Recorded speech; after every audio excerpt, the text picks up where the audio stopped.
Ahí está. ¿Cómo está mi querido Mauro? Buenas noches. Hola, querido Nelson, ¿cómo estás? Buenas noches. Qué gusto poder compartir contigo y por supuesto con todos los amigos y amigas. Bueno, aquí haciéndola del payasito, ¿no? Porque de todas maneras las cosas que pasan son difíciles, pero tratando de mantener un poco el equilibrio de lo que me toca hacer, pero no dejando de sentir, créetelo Mauro, que yo no estoy en Quito, que si no, yo la plena que yo me voy a la marcha y le tumbo la puerta y le rompo la ventana a esto. A la gente decía que por qué, por gusto. Puchica, hermano, o sea, creo que actuaron hasta bastante conservadoras en ese sentido. Mauro Andino, el tema terrible, doloroso de María Bernal, el caso. Tu impresión al conocer ya que se encuentra el cuerpo de ella, ¿no? Mucho dolor. Créeme que han sido momentos muy duros acá en la ciudad de Quito y yo creo que este caso ha conmocionado al país entero, no solo a la capital. En lo personal me ha causado mucha tristeza porque conozco a la mamá de María Belén. Eso yo no lo había mencionado la semana pasada que conversamos algo sobre este tema, pero yo conozco a Elizabeth Otavalo. Alguna vez tuve la oportunidad de compartir una oficina, un espacio de trabajo con ella, Okay. y créeme que me ha dado mucha tristeza ver todo lo que le ha tocado pasar, sufrir, padecer. Hoy fui un momento al velorio en el Paraninfo de la Universidad Central y darle un abrazo para tratar un poco de aplacar esta inmensa tragedia, este horror, esta pesadilla terrorífica que ella, su familia, su nieto están atravesando. ¿Qué te puedo decir? Realmente uno ya no tiene palabras para describir hechos de esta naturaleza. Y Una lo triste es mujer. que quisiéramos no hacerlo, ¿no? Pero parece que nos empujan a tener esta sensación de que va a ocurrir, porque no sé si te ocurre, pero verlo a Carrillo es como, ok, ya, listo, vamos rápido, rápido, ¿por qué? Porque viene el próximo. Mira, una mujer entra viva a la escuela de formación de la Policía Nacional. Y esto hay que subrayar y hay que tenerlo muy presente. A la escuela de formación de la Policía Nacional. No entró a una zona de guerra, no entró a un barrio pauperizado con altos niveles de Pasos a vivienda. conflictividad social, no se metió a una casa donde habita una banda delincuencial, criminal, no se metió a un territorio del narcotráfico, no, se metió o ingresó, como haya sido, ¿sí?, a la escuela de formación de la Policía Nacional. Así es. Entró viva y se la encontró muerta, en fundas o enfundada, cubierta por una cobija que a todos nos genera mucha suspicacia, el estado de esa cobija y sobre todo el lugar donde fue identificado, encontrado el cadáver, porque uno indiscutiblemente le generan muchas preguntas. Cuando a ti se te pierde algo, por más sencillo o simple que sea, tú empiezas buscando en los lugares más cercanos. Obvio. No empiezas buscando en los lugares más alejados, sino que empiezas buscando, digamos, en un perímetro o en un radio de acción que esté cercano a donde tú te estabas moviendo. Pero aquí pasó todo lo contrario. Empezaron a buscar en los perímetros, en un margen, en un perímetro muy alejado, y empezaron a buscar en los lugares más recónditos, en vez de empezar por los lugares más cercanos, donde efectivamente terminan por encontrar a la víctima. Y hay preguntas que uno no deja de plantearse, igual como, por ejemplo, ¿cómo es que alguien que estaba en estado etílico, porque ha quedado comprobado que Cáceres estaba en estado de embriaguez, cómo es que él, en esas condiciones, solo, sin ayuda de nadie, pudo haber llevado el cuerpo hasta este lugar, hasta este cerro? ¿Cómo es que pudo entrar y salir aproximadamente por 3 veces? Escuela de Formación de la Policía Nacional. ¿Cómo es posible? Y esto tal vez es lo que más debería espantarnos.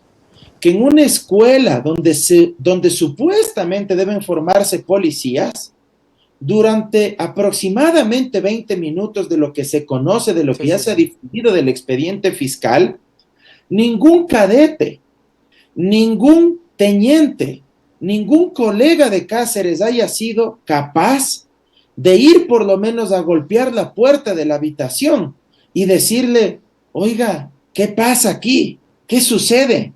Tranquilícese, ya no le agreda a su pareja, ya no le golpee, ya no le maltrate. Pero no, todos eso actuaron con una omisión atroz.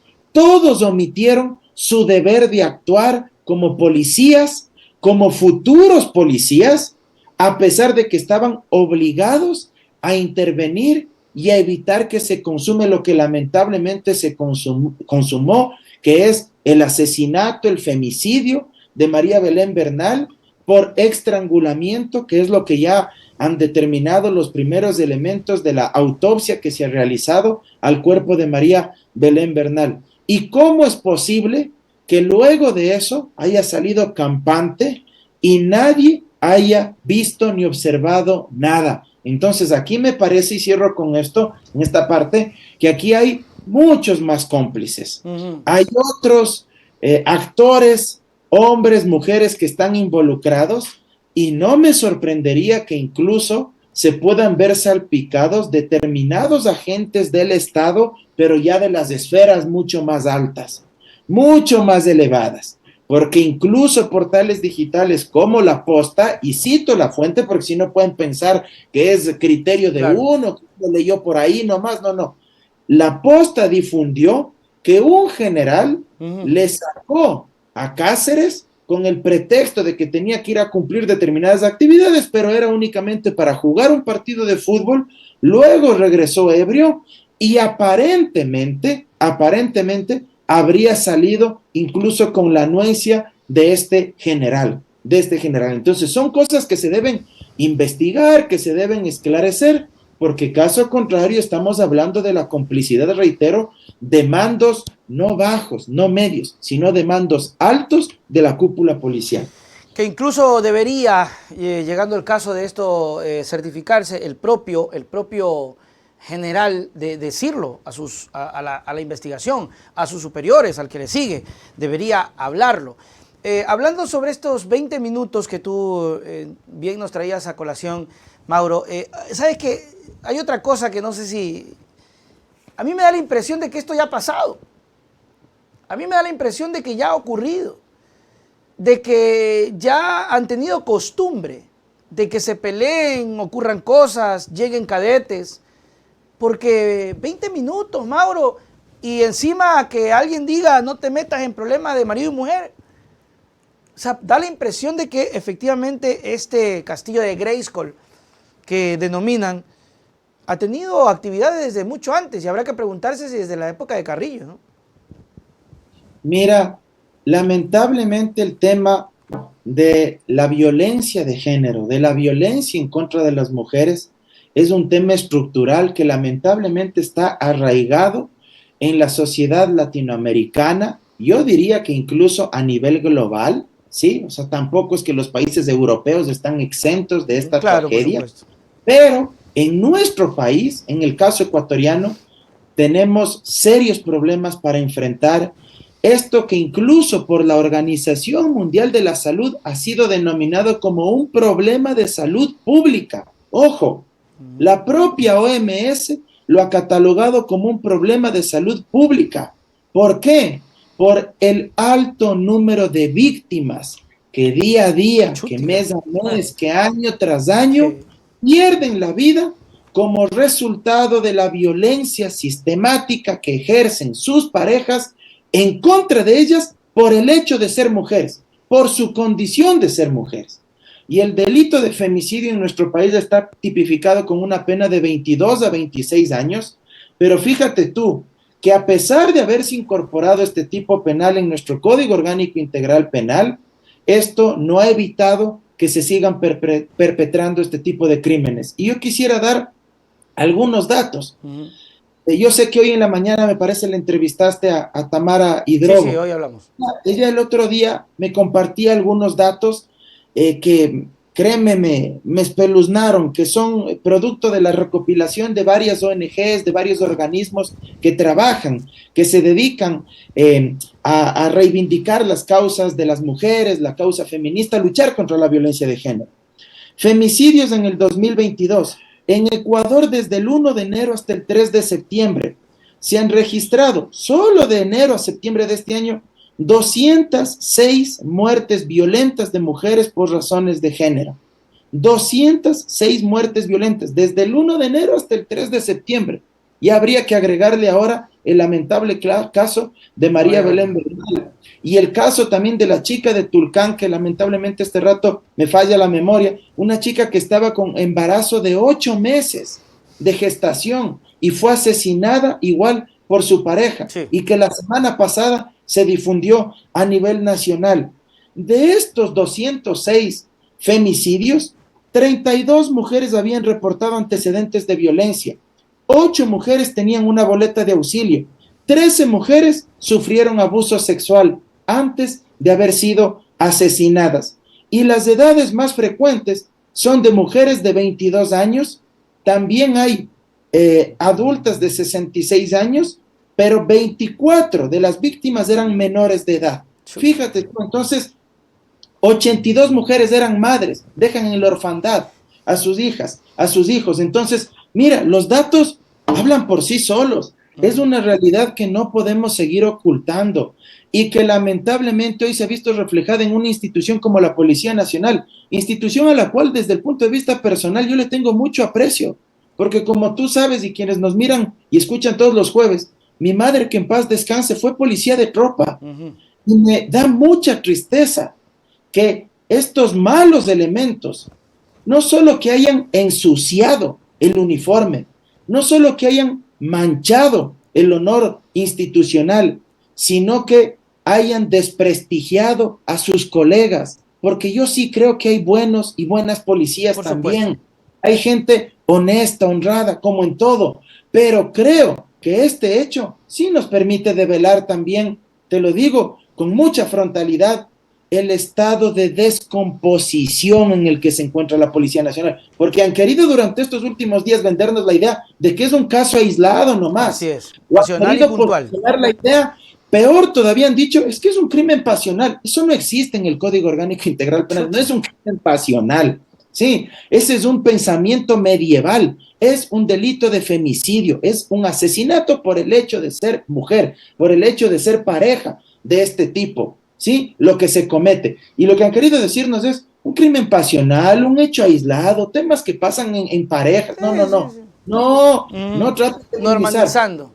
Desde el año 2018 hasta la actualidad, aproximadamente 2.000 policías, escúchame bien, 2.000 policías desde el año 2018 hasta la actualidad han sido procesados penalmente o han sido investigados o han sido sancionados por cometer delitos penales, por cometer infracciones administrativas o de otra naturaleza. Aproximadamente 2.000 policías. ¿Por qué no nos preguntamos por qué está en este estado de descomposición la Policía Nacional? Claro, ¿qué está pasando? ¿Por qué durante este último mes hemos visto que policías en servicio activo han sido detenidos porque forman parte de las bandas del crimen organizado? ¿Por qué policías en servicio pasivo también se han involucrado en el cometimiento de delitos? ¿Por qué hemos conocido que un policía, como sucedió hace algunos meses atrás, contrató a un sicario para que asesine a su pareja y para dejar de pasar la pensión alimenticia que tenía que pagar por su hija de varios meses, recién nacida, y terminó por matar a su propia hija? Esos sicarios a los que este policía contrató. O sea, esas son las cuestiones que debemos preguntarnos. Yo leía un hilo muy, muy interesante que alguien lo había compartido en Twitter, donde se mencionaba, entre otras cuestiones, por ejemplo, que desde hace varios años atrás, en el gobierno de Moreno se eliminaron los exámenes a través se me va el nombre este momento,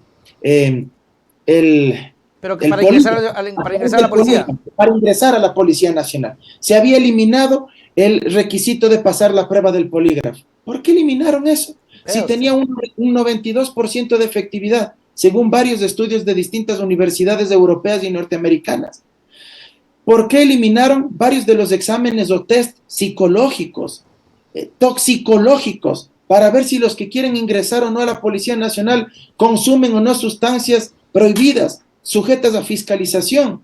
¿Por qué hicieron todo eso? ¿Por qué permitieron el reingreso de cientos de policías que habían sido sacados de las instituciones por cometer infracciones administrativas, por haber cometido actos de indisciplina, y luego de un tiempo les permitieron que vuelvan a ingresar a la Policía Nacional? Esas son las cuestiones que deberíamos preguntarnos para poder cambiar la imagen institucional y no únicamente tratar de defender o de solapar a toda costa este tipo de hechos que hoy lamentablemente estamos sufriendo.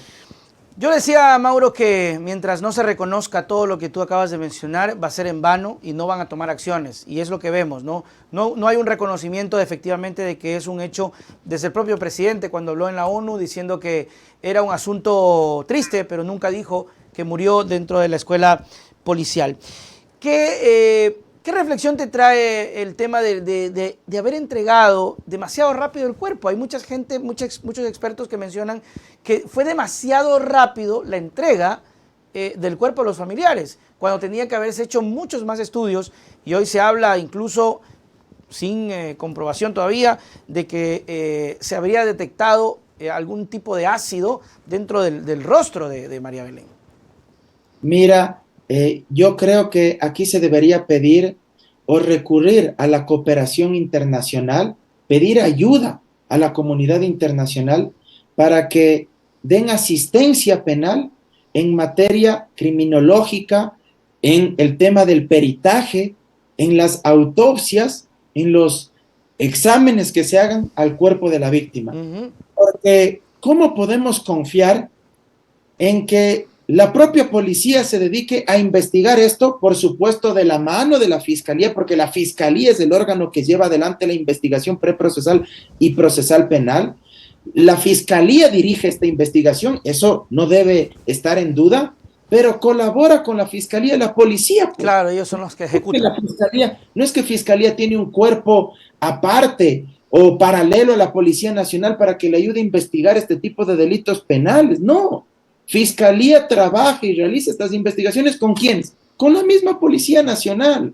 Y si aquí está inmerso no este teniente Cáceres únicamente, sino otras personas más, porque aquí se vulneró el artículo 28 del Código Orgánico Integral Penal, que habla de la omisión dolosa, porque los policías, los cadetes estaban en posición de garantes, porque estaban obligados los otros tenientes o subtenientes que están ahí en la escuela de policía para hacer algo, pues, porque ¿cuál es la función primordial de un policía? No solo es proteger la propiedad privada, ante todo es proteger la vida de los ciudadanos.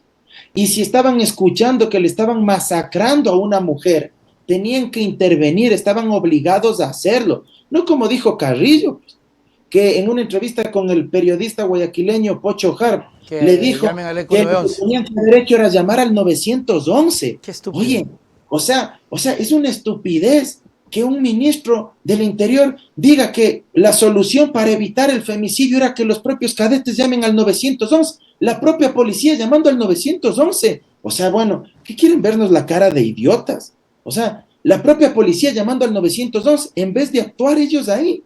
¿A so pretexto de qué? De las jerarquías. O sea, yo sí creo que aquí se debería recurrir a la cooperación internacional.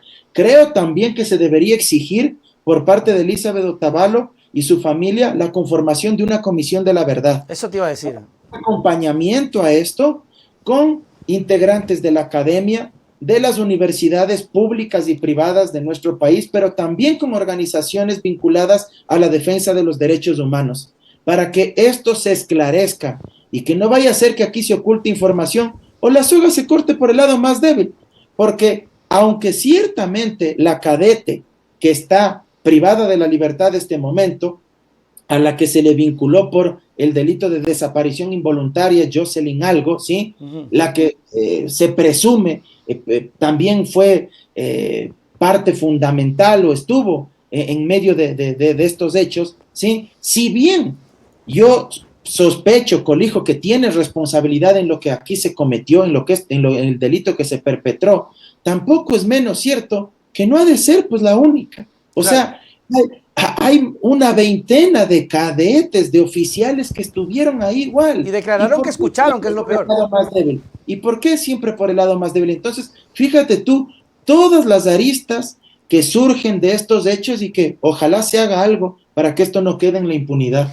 Esto queda ya en manos de la madre Mauro, porque te iba a decir, el gobierno o el presidente debería empoderarse, pero parece que estamos viendo que absolutamente no. ¿Con quién más? Además de la gente, porque agradecía la mamá de Elizabeth, de María Belén, que pudo hablar con varios medios y que le agradecía a ciertos medios que su voz se hizo escuchar. Pero está sola ella, es un asunto de que quién la protege, quién la ayuda, con quién se sostiene. ¿Qué papel va a jugar en la Asamblea Nacional en esto? ¿Qué puede jugar? Mira, en primer término, yo creo que si es que tendríamos presidente, que yo creo que ya a estas alturas del Ya no partido tenemos no presidente. tenemos presidente, si es que tendríamos un jefe de Estado que actúe con absoluta consecuencia con la familia de la víctima, ya debió haberle pedido la renuncia a Carrillo y a Ordóñez, Ordóñez. que actúa bajo este membrete ficticio de supuestamente secretario de seguridad y ni siquiera otras vainas y alardes más que en la práctica no han servido de nada. Debería pedirles a ellos y también debería pedirle la disponibilidad del cargo al comandante general de la Policía Nacional. Murió una mujer estrangulada en la escuela de la Policía Nacional, de formación de la Parece que Policía la gente Nacional. se olvida de eso, ¿eh? Nah, esto la gente no tiene que olvidarse. Oye, solo cuando uno hace una farra en su departamento y cuando el volumen está muy alto, vienen los vecinos pues y llaman al guardia y te Así es. dicen, oye, por favor, Nelson, Mauro, bajen un poquito el Así es. volumen. O no hagan tanta bulla porque los vecinos se están quejando. Oye, acá estrangularon a una mujer. Durante más de 20 minutos le estuvieron masacrando y no fueron capaces de hacer absolutamente nada. Y tienes un ministro como Carrillo que dice que esto se hubiera solucionado si es que se llamaba el 911. O como le dijo a Carlos Vera, que aquí uno de los grandes responsables fue quien estaba de guardia por haberle dejado entrar a esa hora. Que si es que no le dejaba entrar, entonces no pasaba No, nada. le faltó poco decir que la culpa era de ella por haber O ido. sea, eso es tan tonto como cuando a veces a una mujer que ha sido víctima de violencia sexual, el argumento es que para qué salió en minifalda, Así es. es que para qué salió a la medianoche, es que para qué se emborrachó ella estando solo con hombres, pues. O sea, poco más la culpa es de la mujer, pues, que le hayan violentado Totalmente. sexualmente, ¿no?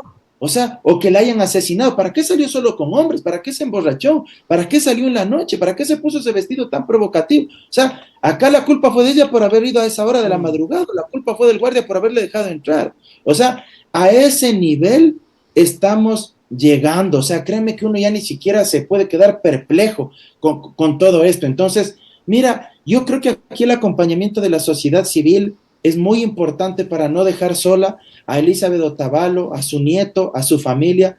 Yo me conmoví realmente hoy cuando les escuchaba a las organizaciones de mujeres, a los colectivos feministas, cantar, llorar con una indignación, con un dolor que uno sentía les brotaba, pero desde lo más profundo, cómo escoltaban el féretro, se iban turnando para escoltar, para acompañar el féretro de María Belén Bernal. Son cosas que a uno le agitan y le conmueven el alma, la conciencia, y creo que a todos como sociedad debería esto ponernos en un punto de reflexión. Hoy en Teleamazonas decían que el 60% de ecuatorianos y ecuatorianas siguen validando la violencia de género, que lo asumen como algo normal, natural, como algo que como siempre ha sido, pues entonces supuestamente así tiene que ser y no podemos tolerarlo. Tenemos que desestructurarnos acá de la cabeza. Seguimos siendo machistas, y me incluyo, seguimos siendo machistas, en mayor o menor medida. Que estos hechos nos hagan reflexionar a nosotros como hombres, que por un momentito nos pongamos a pensar que no está bien y que la violencia no solo es física, que la violencia también se la ejerce verbalmente, con una ofensa, con una expresión de descrédito, con un chiste burdo, con un chiste zángano que puede hacer pedazos la integridad, el honor, el nombre de esa mujer de esa adolescente. Creo que son cosas que a veces no nos damos cuenta y que naturalizamos y que terminan en lo que hoy lamentablemente estamos presenciando. Si es que las investigaciones llegaran a determinar que Cáceres tuvo la ayuda, la anuencia, la complicidad de las altas esferas del Estado, créeme que ahí sí estamos hablando ya de un hecho todavía mucho más grave porque podría estarse configurando un crimen de Estado. Pero eso solo lo determinarán las investigaciones. Por eso te digo, creo que es importante que una comisión de la verdad acompañe a esto y que se pida también la colaboración de peritos extranjeros, de la comunidad internacional, para que se puedan hacer todas las investigaciones de forma prolija, pero sobre todo de forma transparente. Tú decías un asunto cierto, Mauro, y te cuento que teníamos el reporte de una encuesta o de un estudio que hizo la UTEG acerca de los perfiles de candidatos, y te cuento que apenas el 8% de la población encuestada, no recuerdo el dato, pero para acotarlo a lo que tú decías, solo el 8% veían a una mujer como opción para un puesto público, para una candidatura, para una alcaldía o para una prefectura. Solo el 8%. Y creo que es el reflejo de lo que tú dices. Seguimos siendo una sociedad machista y el trabajo para cambiar eso es recontra que difícil. Pero creo que hacemos algo, al menos hablando. Lo hablamos con Tamara, lo hablamos contigo, y seguir al menos exponiendo este tipo de situaciones. Mauro Andino, muchísimas gracias siempre, mi querido amigo, por acompañarnos. Tus palabras para despedirnos. Simplemente agregar una reflexión final, Nelson. Mira, creo que este tipo de delitos execrables también nos permiten visibilizar el clasismo que existe en nuestra sociedad. ¿A qué me refiero? Cuando este mismo delito u otro, tan simple como el robo de un celular o el robo de una bicicleta, y ojo, lo que voy a decir no es para romantizar los delitos ni a los delincuentes de poca monta. Es más, te confieso algo. Hace pocos días atrás fui víctima de un delito de robo. Me sustrajeron mi computadora con mi mochila, la había dejado debajo del asiento, sin embargo eso no fue, digamos, obstáculo para que me rompan la ventana del carro. Un robo bastante raro también, te diré, ¿no? Pero bueno, y me sacaron la mochila, en fin, y se llevaron la computadora y me fueron botando la credencial de la universidad. Eso sí lo fueron botando ahí en mi medio raro. Y no es público, pero lo haré público los próximos días, tengo los videos, todo, en fin. Pero lo que quiero decirte es lo siguiente. Cuando se cometen ese tipo de delitos contra la propiedad privada por delincuentes comunes o de poca monta, es común escuchar a la mayoría de personas que dicen: agárrale al maldito, ajustíciale, quémale vivo, línchale, no le permitas ejercer el derecho a la defensa, que se pudra en la cárcel, y si la policía tiene que dispararle por la espalda, pues que lo hagan. Así piensa la mayoría, ¿verdad? Sí. Ahora que ha cometido este delito execrable de desaparición, de femicidio, un policía, un oficial, no le escuchas, pues, a los mismos sectores decir: hay que dispararle por la espalda a ese oficial, o no hay que permitirle el derecho a la defensa, callados, o hay que refundirle en la cárcel y que se pudra, o hay que lincharlo, o hay que ajusticiarlo con la masa enardecida y que pierda ahí la vida. Ahora no se dice eso. Lo que quiero poner en evidencia es que nuestra sociedad es profundamente clasista. Cuando los delitos los cometen los de abajo, es decir, aquellos excluidos de la sociedad, entonces se legitima toda clase de perversidades por fuera del margen constitucional y por fuera del margen legal. Pero cuando estos mismos delitos los cometen agentes del Estado, oficiales de la fuerza pública o las altas esferas del Estado, las élites de este país, alguien que comete delitos económicos, por ejemplo, alguien que se va feriando los recursos del Estado o que se aprovecha del Estado para hacer negocios, como estos temas de venta de cargos en las aduanas, etcétera, no le escuchas a nadie pues diciéndoles: a ellos hay que ajusticiarles, no hay que respetarles el debido proceso. Lo que quiero decir es que al final del día esto también tiene que llamarnos a la reflexión y entender que todos merecen el mismo tratamiento y que no podemos ser clasistas y que ojalá se haga justicia. Y con esto no estoy diciendo que a este individuo, si le agarran, hay que lincharle, no hay que permitir la defensa. No, lo que quiero es decir que debemos actuar en un Estado de Derecho conforme a la Constitución y conforme a las leyes de la República, y entender que esta sociedad no puede tolerar el machismo y no puede tolerar la violencia de género, porque desemboca en este tipo de barbaridades. Me despido, amigo Nelson, y decirle a la gente que me sigan a través de mis redes sociales, en Twitter, @MauroAndinoe, en Instagram, Mauro Cabezón Andino, en mi página de Facebook como Mauro Andino Espinosa. Denle un like, siempre es importante que sigamos creciendo, que tengamos una comunidad más grande. Si no, nos saltan las jaurías de troles para justificar estas barbaridades. Que Abrazo así sea. enorme. Chao, chao. Nos vemos, Mauro. Ahí estuvo, mis queridos amigos. Como todos los jueves, creo que son conversaciones muy enriquecedoras de parte de nuestro amigo Mauro, de parte también de Tamara y de muchos amigos que vamos trayendo y que vamos sumando a este trabajo.